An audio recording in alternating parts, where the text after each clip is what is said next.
How do you have breakthrough ideas on your biggest business problems? So what I experience in business is that there are too many leaders sat on too many business issues that they actually aren't solving, or certainly they're not solving quickly. And the question is, why are they not solving them? And I think it's two reasons. One is they're too busy.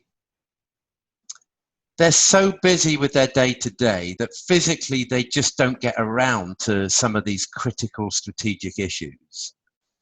So they're either busy practically or they're busy psychologically, i.e. they've got too much noise going on in their heads.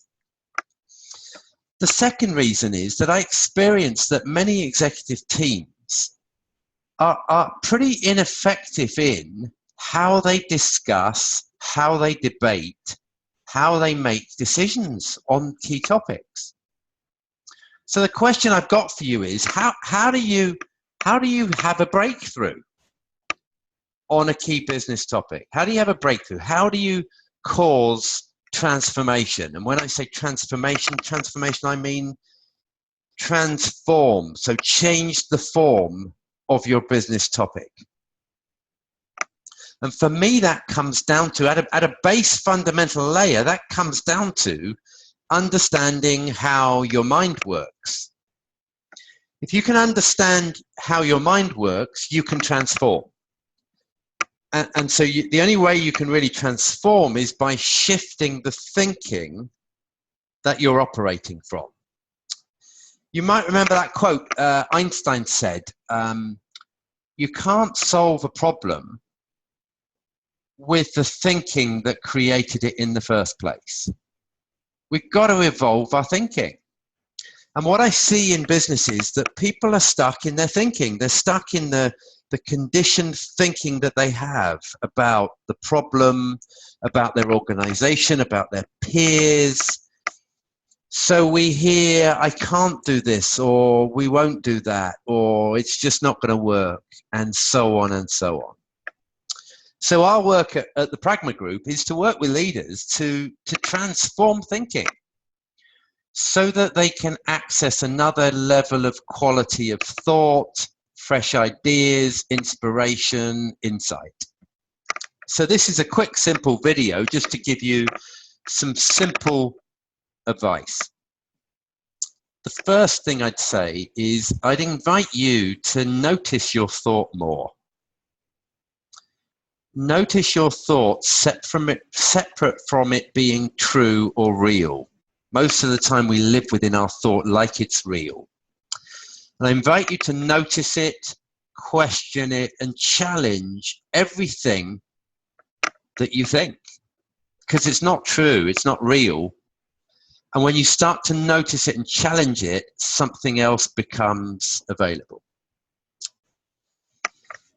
Advice number 2 is take some time out to access a quiet mind. You know what it's like when you go for a run, perhaps, or you're in the shower, or you're driving along, and you have an idea, you have an epiphany, or some fresh thought comes to you that wasn't coming when you were busy. So whatever that is for you, is the mind works in amazing ways when it has some space and some quietness. And your job as a leader is to take time out to think strategically, and that only comes effectively and powerfully when you create space. And the third thing I highly recommend is that I don't see enough senior executives taking time together with their peers to identify the key issues in the first place and to wonder about them. So access a quiet mind together, wonder, pontificate, question freely, and see what comes up when you do that. Hope this has been useful. It's not rocket science. This isn't rocket science, but actually these tips can be rocket producers for your business. They really can produce miracles. So if you're slightly intrigued about the content of this video or any of our other videos, you might like to come along and interact with us. We run a monthly event in London called the Executive Mind Development Series, where we spend a couple of hours giving you greater insight into our work and how it really can transform thinking. The other thing you might like to do is contact us and have a coffee and explore with us the work that we do to transform how executive teams operate.